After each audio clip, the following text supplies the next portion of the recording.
Tunapozungumzia uchawi, kuna baadhi ya watu hawaamini katika uchawi. Kuna baadhi ya watu hawaamini katika nguvu za giza.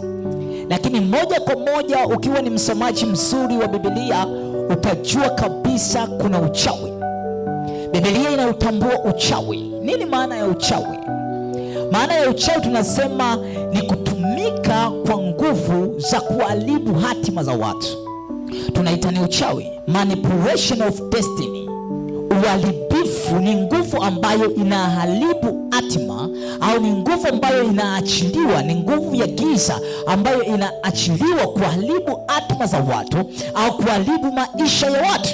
Lakini neno witchcraft lina maneno mawili makubwa. Kuna neno linaitwa witch na kuna neno linaitwa craft.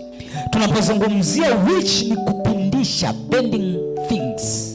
Lakini tunapozungumzia craft ni kitu kuzalishwa. Craft ni kuzalishwa. Kwani uchawi upo kupindisha kile kilichozalishwa. Kwa kama ni biashara iko inatakiwa itoe matokeo, uchawi unakuja kupindisha yale matokeo.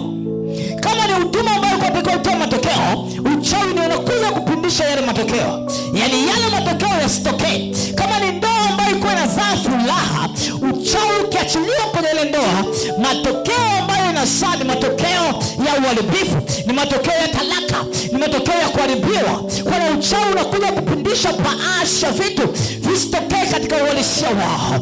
Biblia inazungumza wana wa Israeli walipokuwa wanaelekea Kanaani, katikati walikutana na mtu anaitwa Balaam. Alikuwa ni mchawi.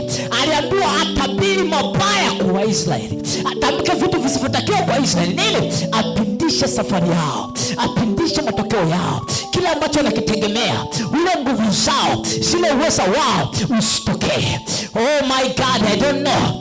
Mtu ambaye ana nguvu, uchawi ukiachiliwa kwenye maisha kwake, ni ghafla unaweza kumuona ni mtu dhaifu.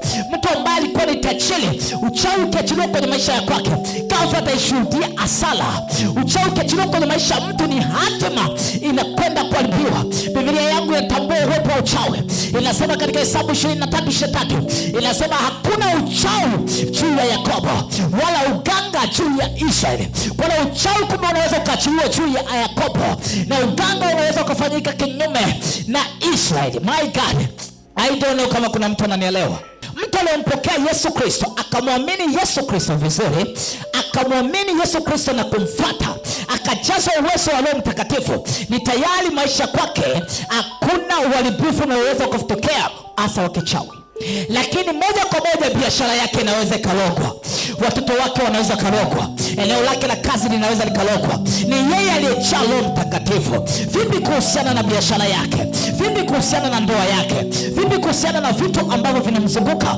Na uchawi tumesema unakuja kufanya manipulation.